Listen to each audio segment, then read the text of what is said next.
Good afternoon, everyone.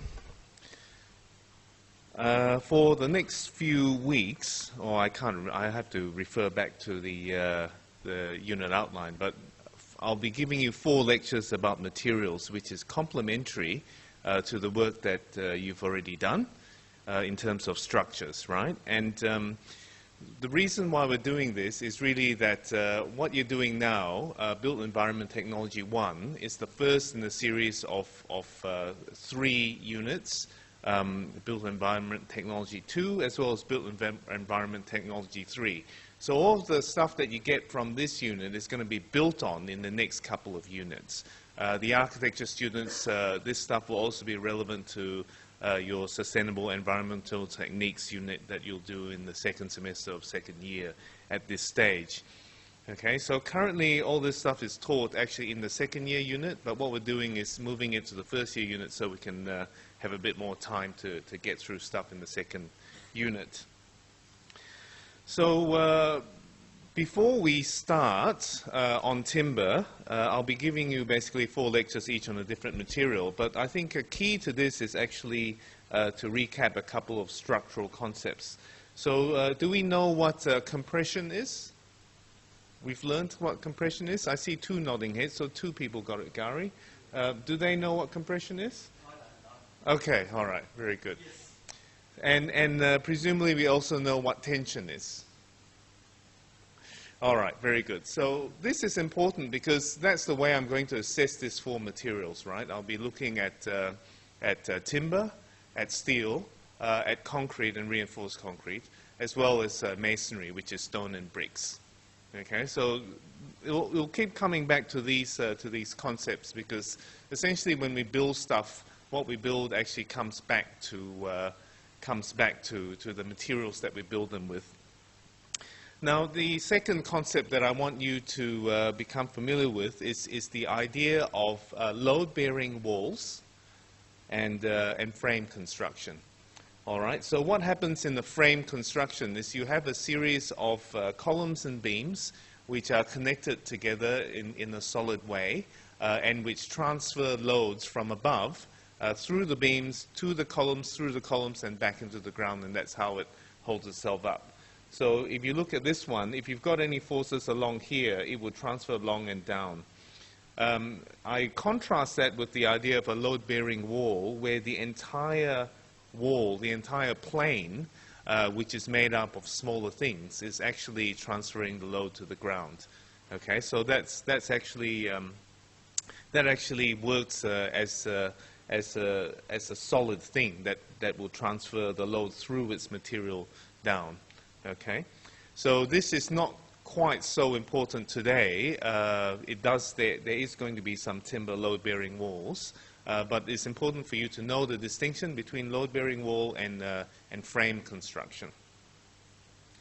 So when we're going through these materials, I'll be looking at these 3 things, right? So variants and properties, sourcing, processing, and regulation, or where they come from. And their application and advantages and disadvantages primarily in the construction and architecture industry. Any questions so far? Somehow I thought there'd be more of you in here. When we were doing the timetable, it seemed to be nearly full. But anyway, it's lovely to see you nonetheless. Okay, before we move on to variants and properties, I will start with the metric system. All right, does anybody know what the metric system is based on? Anything? Anybody? It is. The metric system is a decimal system. Very good. What's the basic measure of the metric system? Is it an inch? Meter. Very good. Thank you. So the metric system is based on the meter. All right, and then from there we have a decimal. Which means a decimal system, which means everything goes in factors of 10. Okay, so kilometers is 1,000 meters, a millimeter is 1,000th of a meter, and so on and so forth. So that's for length. Now, when we come to determining mass, and we need mass to be able to do things like strength and so on and so forth. When it comes to determining mass, what's the metric measure for mass? Did someone say kilograms? Well, you'd be right if you did. So it's kilograms and metric tons, which is 1,000 kilograms. So what happens is that kilograms and meters are related through a material. So what happens is that when you have 1 cubic meter volume of pure water, that is equal to 1,000 kilograms or 1 metric ton. Okay? And 1 cubic meter, of course, is a cube that is 1 meter by 1 meter by 1 meter. And a very simple way of considering this base mass is basically if stuff is more massive than water, then it's going to sink in it. If it's less massive in water, then it's going to float. Okay? So that's just to give you some sense as to the weights and the masses of the things that we're dealing with. Now, if we look at timber, it goes from a mass of about 160 kilograms per meter cubed to about 1,100 kilograms per meter cubed. So if you remember back to what I was talking about before, a density of 1,000 kilograms per meter cubed is what the density of water is. All right. So we can see here that that timber can be 160 kilograms per meter cube, which means it will float on water. But very heavy timbers, such as Belian, which is a dipterocarp species from the island of Borneo, actually is even heavier than the weight of water, which means that it sinks. So timber is a very varied material in that it can have kind of stone-like qualities in some ways, right? Now, when we come to strength, the metric unit for strength is pascals. So when we look at materials, we're generally looking at megapascals, which is MPAs, which are 1,000 pascals, okay? So this is also going to be a recurring thing, so you can compare the strength of one material to another. So in the case of timber, we go from about 5 megapascals to about 30 megapascals of strength. Now, light woods there's a number of varieties as well, but let me come to that. Let me just make a bit of a change of plan here. So moisture of wood is up to 50% by weight, so that's also an important thing when we move along in this lecture. And we get 2 different types of timber, which are softwoods and hardwoods. Now, amazingly, balsa wood. Do we know what balsa wood is? You know, it's that soft wood that you make models out of? Nobody? People don't use balsa wood anymore? Okay, very good. So balsa wood is actually a hardwood rather than a softwood. But balsa wood is one of the lighter timbers. So 160 kilograms per meter cubed is the timber you're going to be handling soon. If we go back to tension and compression, timber is a material that is equally good in tension and compression. And that's one of its positive characteristics. Okay? Now, what's the difference between softwoods and hardwoods? Anybody? Density? Yes, but no, because of course balsa is a hardwood and is less dense than pine, which you see here, which is softwood. The main difference between softwood and hardwood is the botanical characteristics of the actual plant itself, of the tree. So softwoods are generally, they have the same fibrous and cellular structure, but softwoods are characterized by pine needles, which you see here, rather than leaves, and they propagate themselves through pine cones, which you see here. Right? In contrast, hardwoods have leaves, as we see here, and propagate themselves through flowers. Okay, so we do need to know the botanical characteristics of a plant before deciding what it is. Both of which are actually used in construction and architecture, of course. Any questions so far? Very good. So, how do we get timber? Now you notice how I use the term timber as opposed to the term wood. Wood is what trees are made of. Timber is what happens to wood after it's been processed, okay? So basically what we need to do is we need to get timber, which comes from trees, and then we need to process it in a certain way, and then after that we can decide how strong it's going to be with the process of universal testing as well as visual grading. So what we see here, for those of you who don't know that timber comes from trees, is a series of trees that have just been cut. Nowadays we have mechanical ways of cutting it, but in the past they were cut with hand tools, with axes and with saws and the like. And nowadays, in fact, because we are so clever as humans, we've devised really quite amazing ways of actually cutting down trees and getting them ready for processing, or in terms of processing them. I just want to show you a short video now as to how we go from a tree to a log. Okay, so the log is the first level of processing. It's essentially a tree that's been cut down and has had all its branches cut off. So let me see if I can do this.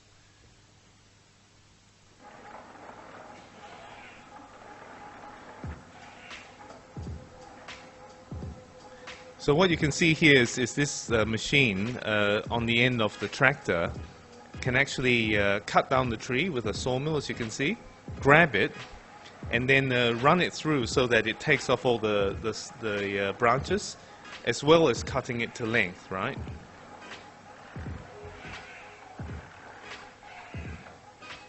And you can imagine how long it takes to chop down a tree with an axe, and you can see what's actually happening here. So the process nowadays of actually making logs is much easier than it's been in the past.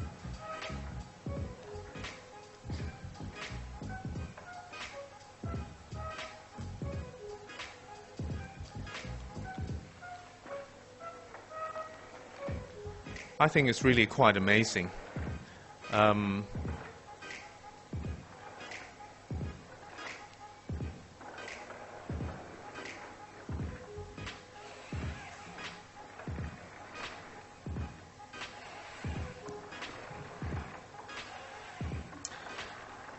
Okay, I'll show you another quick one. That's what it says, yes. And there's different kinds of tree cutting machines. These ones, as you can hear, are all the chainsaw ones, but they actually have ones which are like big secateurs as well, which just basically shear off the bottoms of trees. I think we'll give this one a miss because it's such a crap video.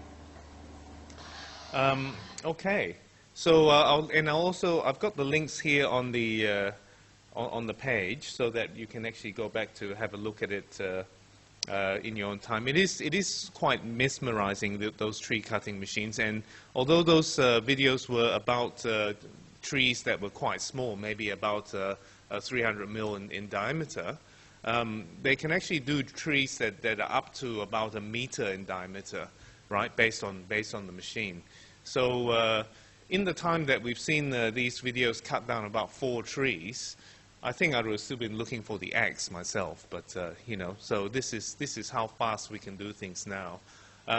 Mind you, the trees that we have still take just as long to grow, okay? But what we've also learned nowadays is that certain species of timber, certain species of trees, tend to grow faster in certain climates or certain environments. Okay, so we're much more targeted in how we farm trees nowadays. Also because that we've cut down too many trees and there's not a lot of big old trees left. Okay, so there is a sustainability question here as well. One thing is to keep everything affordable. The other thing is to make sure that there's still trees to use. Now, once you've cut down a tree and you've made your log, that then needs to be processed in further ways in order to make pieces of timber that we can use. And I'm talking about construction here, right? So if you're making other things, such as big bowls or receptacles or things that require big blocks of wood, then of course this is not applicable. But if you want long, straight, regular bits of wood from which you make things like axe handles, buildings, bicycles, and a whole range of other things, this is the way you do it. So one of the things to do with timber is that it contains a lot of water, and as it dries out, it tends to twist and warp. Okay, so what the first step in trying to minimize that, because of course the aim is to get stable, straight pieces of wood, is actually to cut them in these different ways so that you'll minimize that kind of movement. The true quarter sawn is actually the best way of making a piece of timber that is going to be dimensionally stable, which means it doesn't twist or warp, right? But it's not very efficient in that there's a lot of waste. So there's these other ways of cutting them, which will give you more timber or more pieces to be cut into different pieces of timber, and be a more efficient use of the resource. Okay, now what used to happen in the old days was that we used sawmills to mill timber. All right. In fact, that's what also happens nowadays. What happened in the old days is that sawmills were these very cumbersome and big machines that were driven by steam or by water, right? That's why mills were often by rivers. And what happened in that system is that the logs needed to be brought down to the mill in order to be cut into usable pieces of timber. So here we see a couple of pictures of old-fashioned sawmills. What you can see here is that you've got this really big wheel that is attached to this gear here, from which there is a belt which goes to some power source, right? And similarly here you see this belt here which then drives this thing. These appear to be newer ones which were probably steam driven and maybe later even petrol driven, but there's no reason why they couldn't have been attached to a water wheel to actually run, to actually make them turn. And you can see over here what then happens is you've got a series of rollers. You basically roll the logs across the rollers in various positions, back and forth, until you get these pieces of wood. Okay? So what happens nowadays is essentially we have exactly the same system, but what we have now is these electric or petrol-powered mobile mills which can go around on the back of trucks. So what happens nowadays is that the mill actually goes to the location where you've cut down the tree, by and large. Okay, so what this does is it saves on transporting the timber from where it's cut to where it's going to be kiln dried or to be acclimatized, if you like. Okay, which I think are quite amazing as well. So you can see in this case here, what happens is that they just have to get a small crane to load up a log onto this truck bed, which is then pushed back and forth and creates a series and gives you starts giving you pieces of timber. This is another example up here of some finished pieces of timber. Now, what happens after the timber has been milled is that it needs to be dried. Traditionally, what would happen is that the bits of timber would be basically stacked up where it was about to be built, where it was about to be used in construction, and would be left there for a period of something like 6 months and protected from rain in order for it to acclimatize. During this acclimatization period, what would happen is that the timber would lose most of its water and get down to anywhere between 9 and 15% moisture content, depending, of course, on the humidity of the place where it's used. The old system, of course, was that you wouldn't even need a mill. You would just chop the wood, you would mill it on site with saws and axes because you didn't have the resources to move it to a mill. And when you did move it to a mill, you'd have to use horses, donkeys, and other ways of getting the timber to the mill. So of course nowadays it's much easier because we have mechanized transport and moving those things around a lot easier. Although the best way to dry out a piece of wood is still just to leave it at the place where you're going to use it and slowly let it come to terms with losing its own moisture. Of course, the problem with that in modern society is it's expensive, right? Time is money. You need to have something ready to use when you want to use it, which is why carpenters are no longer the people who go and cut down trees. As a way of accelerating the process, we as humans in the 20th century have, us clever humans have invented these things called kilns, which are essentially big ovens. Now, you can see an example of it on the bottom, where basically the bits of wood are all stacked up onto a rolling pallet, which they can then be rolled into the big box, which is the big oven. You can see from this image here that all the bits of wood are actually all separated from each other, so the heat can actually get through it and the thing dries out evenly. The other thing you need to know here is us clever humans have worked out ways of heating up and drying out this timber without it splitting. Because, of course, if you expose a piece of green timber being timber that has not yet been air-dried or kiln-dried, to a lot of dry heat, like an oven, then it's just going to split and warp and do all the things you don't want it to do. So what we now do is we actually heat it up with steam as a way of heating it up to a point where the moisture will leave the timber, but not so fast that it's going to cause a lot of cracking. Okay, so what this is known as is kiln-dried timbers. Some of the old goat carpenters out there today will argue that this is really crap way to season timber. Seasoning is another term for it. And the only real way is to leave it on site. Unfortunately, most people don't have the time to do that, so this is what we're left with. And by and large, it produces a pretty good, pretty nice straight piece of timber for us. Okay, then we come to the grading system. This is a grading system that's associated with the Australian standards for timber grading, which is called the F system. And there's many systems of grading timber, right? Even within the Australian standards way of grading timber. So what we have here is the grading. And you've got here then all the different strength and shear, strength in tension, strength in compression, and so on and so forth, all right?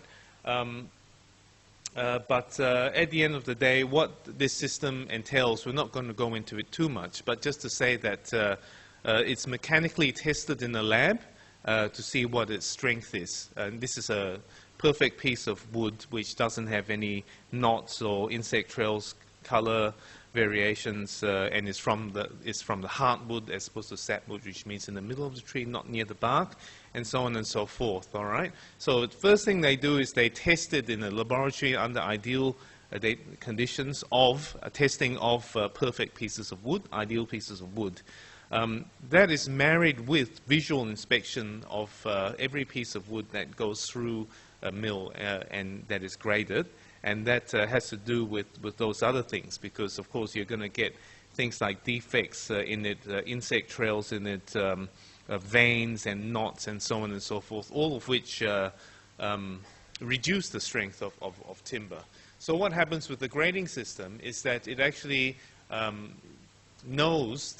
actually grades a piece of wood based on looking at it, as well as what happens in the laboratory. So it doesn't rely on just one system, it's a two-tiered system. Okay?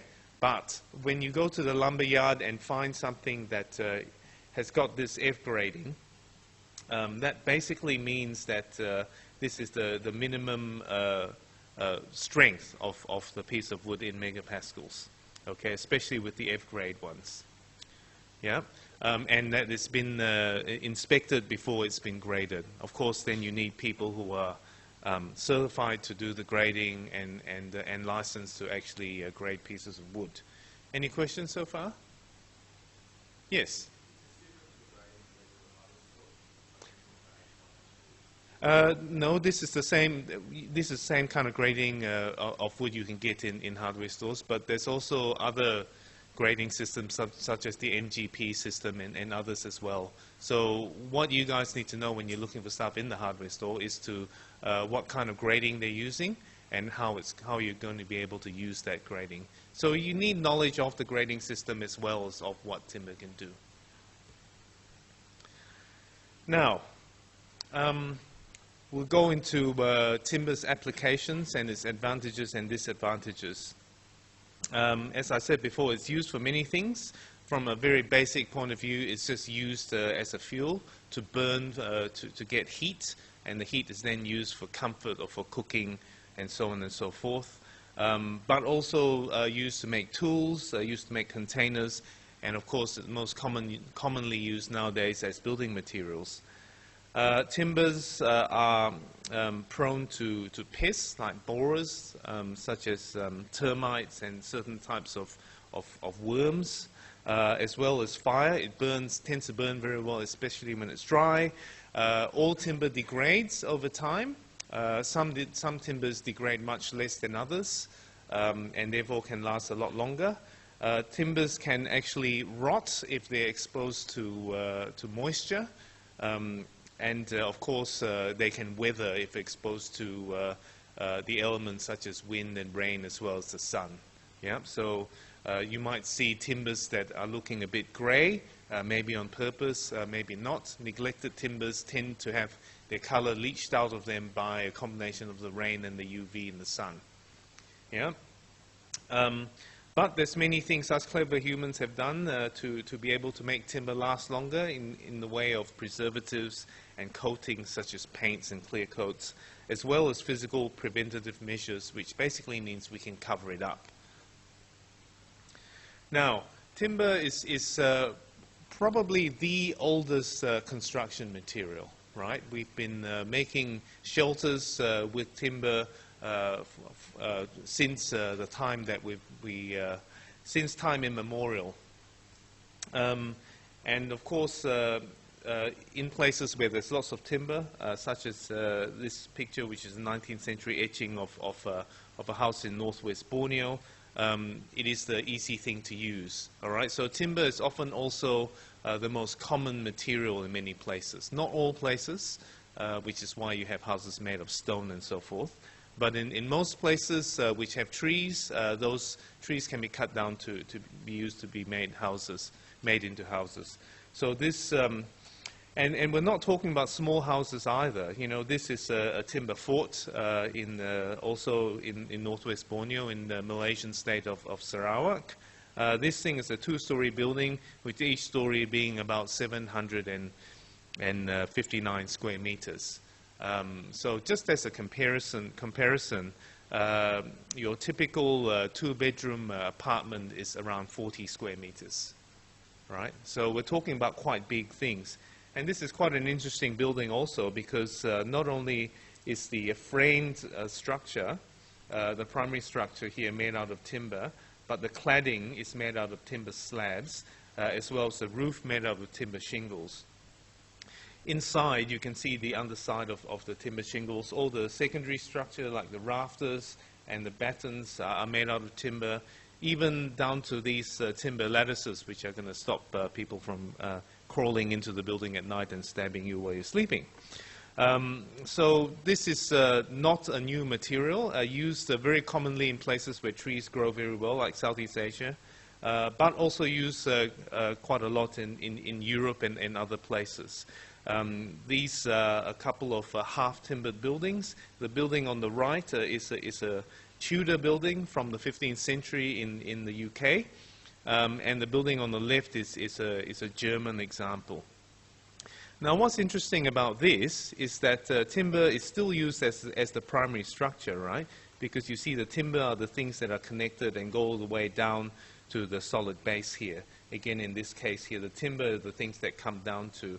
I mean, what's interesting in this picture is that, especially with the example on the left, is that brick is actually used as an infill. So brick is only used as a protection from the weather, and the thing that's actually holding the building up, including the brick, is actually timber, right? Tudor houses tended to be filled with wattle and daub, which is basically, or cob, if you like, which is basically a mud and straw mixture. And the timber then transferred the weight of everything down to the ground. The other reason for lots of timber elements, lots of timber primary and secondary structure is really because the cob doesn't like to be very big in panels because it tends to then drop out, whereas brick tends to interlock by itself, especially with use of certain types of mortar.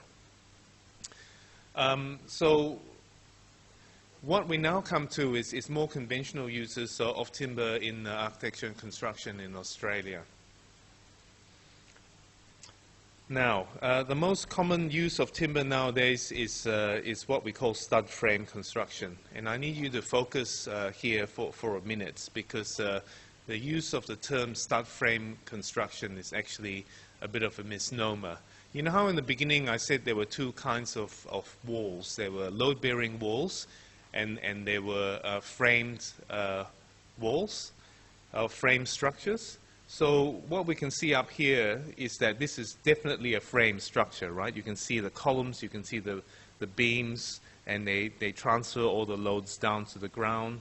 Similarly here, you can see that there's no big walls that's actually holding up the walls above. Now, the thing with stud frame construction is that the way it operates is as a load-bearing wall, okay?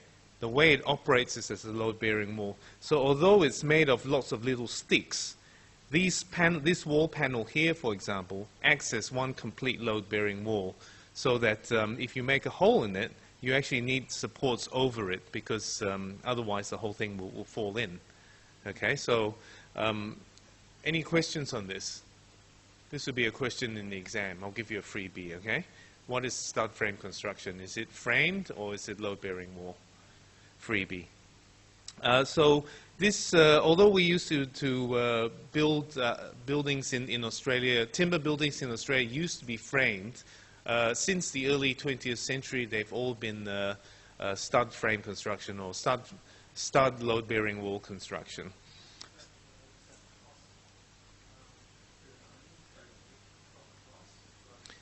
Yes, what it meant was that you could make a wall panel out of small pieces of wood, which were easier to find, and that brought down cost and made it easier, because you didn't need to go and find big bits of wood as you would with traditional frame construction.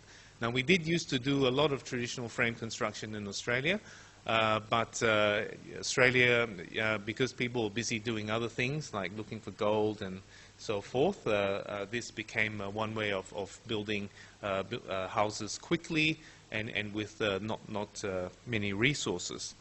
So if we look at houses like on the bottom left, which is a California bungalow probably from the 1930s or 40s, they're all done with stud frame construction, which have then been clad in timber weatherboards, another use for timber.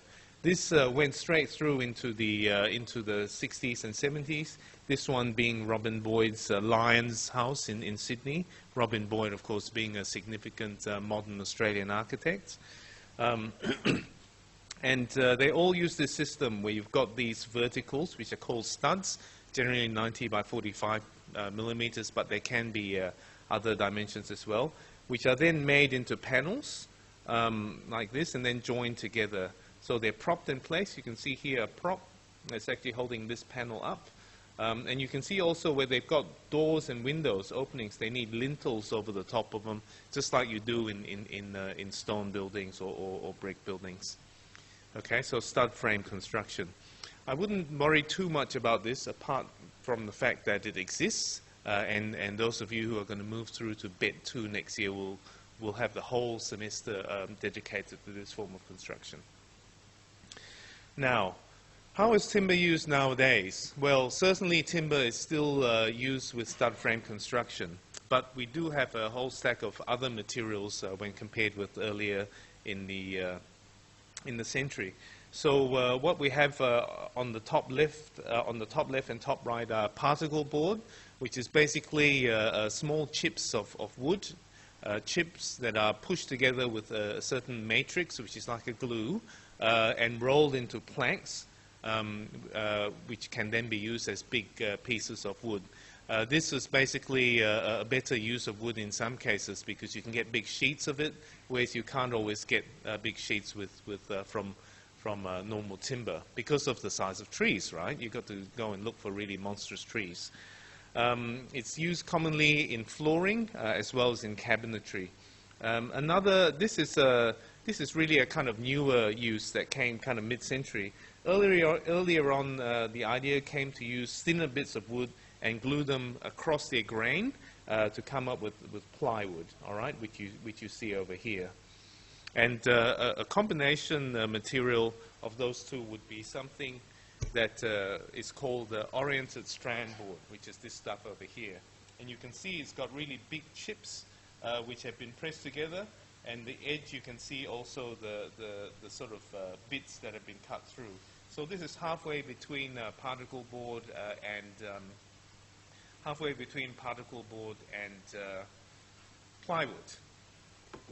Oriented strand board is what that one is. So these materials are commonly used as substrates, so some materials that are used behind stuff rather than decoratively, although they can be used decoratively. Another material that is now commonly used that's come up in the last 20 years is what we call laminated veneer lumber. Now, the example of that here is this blue thing here. And you notice that what it is made up of a series of bits here. So what I'll do is I will then show you what it then looks like here. So you can see this is like the edge of a big beam that goes that way. But it's actually made out of a series of layers, and to make a laminated veneer lumber. And it's very strong like that too. Would anyone like to hazard a guess as to why this is the case, or why this is done? Yes.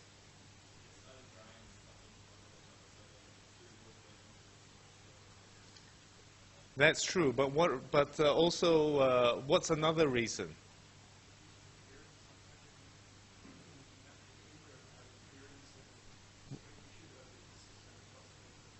Consistency, yes, certainly it is. There was someone here.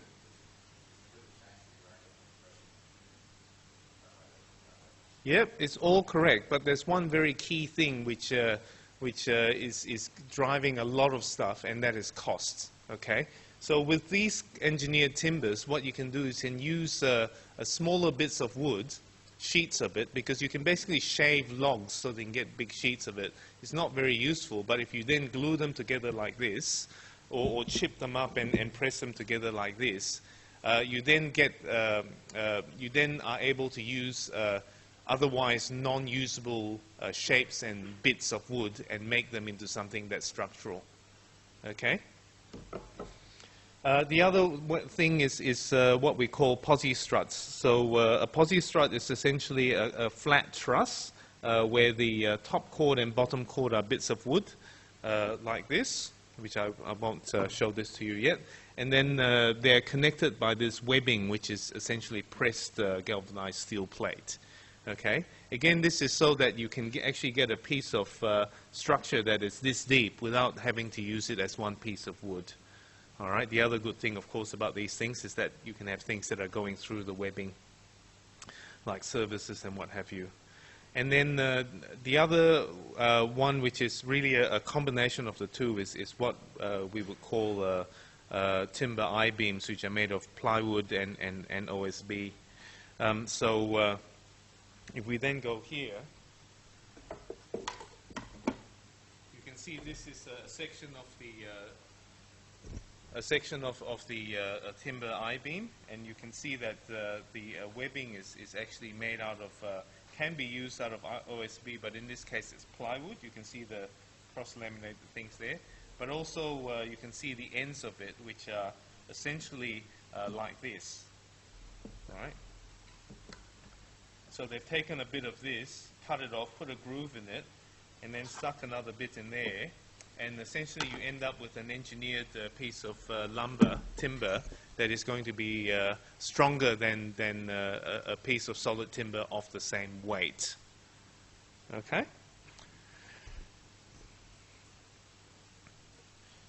Any questions? Okay. So moving right along, an old-fashioned now way of using composite timbers is timber trusses, where essentially you get these galvanized steel nail plates, where you can actually where they can form very strong connections between smaller bits of timber webbing and timber cords on the top and the bottom. Okay, so this also makes making roofs, construction roofs, very quick. But there's not much space that's left up there when compared to conventional roof construction. And of course, glue laminated beams have been around for quite a long time, and they're essentially another kind of laminated beam, but laminated as layers, as horizontal layers rather than vertical layers, and much bigger bits of wood that are bent into place and glued together. And this kind of technology has been around since the 60s, and you can see from this that these things can span bodaciously long distances all the way across speed skating, ice rinks, and what have you. Used quite a lot in the 70s, but the problem with this is it needs to be used internally and can't be exposed. In fact, all of these timbers that you see here need to be internal use only, so they need to be covered up by roofs and walls. So that would be one of the things, one of the minuses perhaps, is that you can't actually use it as an exposed thing. It's just something that is a structure or a substrate. Okay, now one of the newer timbers along the same lines is what we call cross-laminated timber. Cross-laminated timber is what we see on the right. It is very much like plywood, whereas, but the main difference being that plywood is made out of layers that is perhaps sort of 2 or 3 millimeters thick, whereas cross-laminated timber is actually made out of layers which are between 20 and 30 millimeters thick. So essentially, they're getting planks of wood and then gluing them together, but every layer has the grain going in a different direction, like the plywood. And this means that you can actually end up with some really long pieces of wood. So this is a piece of cross-laminated timber, which is only as long as a piece of wood. It can be as long as the tree that it came from, yeah? So you do need to get your special tree cutting machine to cut your bits of wood a bit longer. And it is really a solid timber. I mean, you can get slabs of this up to 200 millimeters, which is really quite thick. It's because it's made out of small bits of wood, it's actually a really good, efficient use of timber, as well as being really strong and sustainable and so forth, because it can be recycled and so on and so forth. Especially nowadays that we're getting better glues that aren't going to poison us. This is an interesting material because while it can't be exposed to the outside, it can be used as an interior finish. So what you see over here is a house where it's been built essentially like a cardboard model, like a house of cards with these big slabs of wood. The other interesting thing is that you can actually machine in all the edge profiles. So when it comes to the site, you can really just assemble it like a kit of parts. But you've got to like the look of wood, right? If you don't like the look of being in a sauna all the time, then maybe it's not for you. It does need to be clad on the outside. This is slightly deceptive because underneath all these sticks is actually a waterproof membrane which stops this stuff from getting wet, because it doesn't like being exposed to water. Cross-laminated timbers are also seen as the future of architecture, especially in high-rise construction. So right now we've got these two buildings here, one in Norway and the other one in Melbourne, both of which are over 10 stories high, and there's plans for high-rise buildings of 3 times that size, which are all made out of timber, including cross-laminated timber like we saw before, as well as all the other things that followed it. So timber is still a very mainstream product, certainly in domestic architecture and construction, but certainly up and coming in terms of medium and high-rise construction and buildings as well, or buildings and architecture as well. Any questions? Comments? Things that I've missed? Should I dance more, sing a bit? No, you don't want me to sing. That's not going to be good. All right then, everyone. If there's no more questions, then we might call it a day. Thank you for your attention.